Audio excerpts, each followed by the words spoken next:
అన్నామలై వెళ్ళిపోయాడు కాబట్టి ఇంకా భారతీయ జనతా పార్టీ పని అయిపోయింది. ఇక్కడ బీజేపీని మనమేమి వెనకేసుకురానక్కర్లేదు కానీ, అన్నామలై రాకముందు భారతీయ జనతా పార్టీ పరిస్థితి ఎట్లాగుందో భారతీయ జనతా పార్టీ అట్లాగే ఉంది.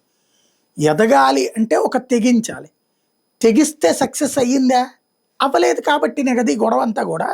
ఇప్పుడు అన్నా డీఎంకేతో సంబంధాలు ఉన్నటువంటి సందర్భంలో, డీఎంకేతో సంబంధాలు ఉన్న సందర్భంలో తమిళనాడులో ఫ్రమ్ ద బిగినింగ్ ఏమైపోయిందంటే, జయలలిత భారతీయ జనతా పార్టీ వాజ్పేయి ప్రభుత్వం దిగిపోవడానికి కారణం ఎవరు? ఆవిడే కదా.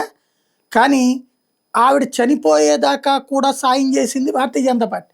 చచ్చిపోయాక అన్నా డీఎంకేని లాక్కోవడానికి శశికళ ప్రయత్నిస్తే అడ్డుపడ్డది కూడా భారతీయ జనతా పార్టీ, నరేంద్ర మోడీనే. అన్నా డీఎంకేని కాపాడుకొచ్చాక ఆ కృతజ్ఞత పళనిస్వామికి ఉందా?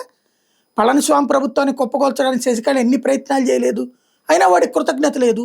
అలాంటి దరిద్రుడు అక్కడ ఉన్నాడు. ఏం చేయాలి అక్కడ? పోనీ అవతలు చూద్దామంటే స్టాలిన్ అనేవాడు అంతకంటే దరిద్రుడు. ఈ ఇద్దరు దరిద్రుల్లో ఎవరిని చూసుకోవాలన్న ఉద్దేశంతోనే అన్నామలైని ప్రోత్సహించారు. కానీ ఆ అన్నామలై వచ్చేటప్పటికి స్థిరంగా నిలబడాలి. ఊరికినే సినిమాల్లో, పేపర్లో, టీవీల్లో ప్రచారం వచ్చినట్టు కాదు. ఆ లెక్కనైతే ఉత్తరప్రదేశ్లో ఏ అన్నామలై కారణంగా గెలిచింది? మధ్యప్రదేశ్లో ఓడిపోయిన తర్వాత ఏ అన్నామలై కారణంగా గెలిచింది? త్రిపురలో ఏ అన్నామలై కారణంగా గెలిచింది? గెలుపుకి కారణాలు 10 ఉంటాయి. అన్నామలై కానీ గెలిపించి ఉంటే పంపిద్దురా, వద్దంటారా? అన్నామలై నిలబడాలా, కష్టపడాలా? కిషన్ రెడ్డి ఎన్నేళ్ళ నుంచి ఉంటాడు పార్టీలో, బండి సంజయ్ ఎన్నేళ్ళ నుంచి ఉంటాడు పార్టీలో. వాళ్ళేం పార్టీ వదిలి పారిపోవట్లేదు కదా, మన సొంత వ్యవహారాలను చెప్పట్లేదు కదా. బేసిక్గా పార్టీని నమ్ముకుని ఉంటే ఎదుగుతారు. ఇండివిజువల్గా ఎదగడం అనేటటువంటిది కూడా మంచిదే.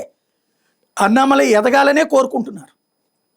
ఇది అన్నామలై తరపు నుంచి ఇదే బీజేపీ వైపు నుంచి చూస్తే.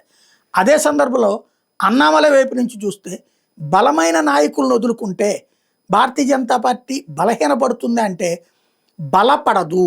బలహీనపడకపోయినా సరే ఇప్పుడు కొత్త శక్తులు పుట్టుకొస్తే భారతీయ జనతా పార్టీకి దక్షిణాదిలో సమస్యే కదా. కొత్త శక్తులు పుట్టుకొచ్చినప్పటికీ దీన్ని పుంజుకోవడం ఎట్లా సాధ్యం అవుతుంది? ఆంధ్రప్రదేశ్లో పవన్ కళ్యాణ్ ఇంపాక్ట్ కారణంగా భారతీయ జనతా పార్టీ ఎదుగుదల ఎక్కడిదక్కడే ఆగిపోయింది.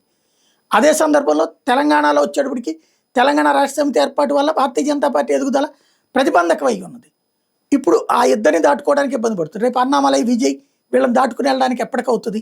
ఇది భారతీయ జనతా పార్టీ కూడా ఆలోచించాలి. కష్టపడే నేతలకి పూర్తిగా వెన్నుదన్నుగా ఉండి అవసరమైతే కోఆర్డినేట్ చేసుకుంటూ ముందుకు సాగాల్సిన అవసరం ఉంది.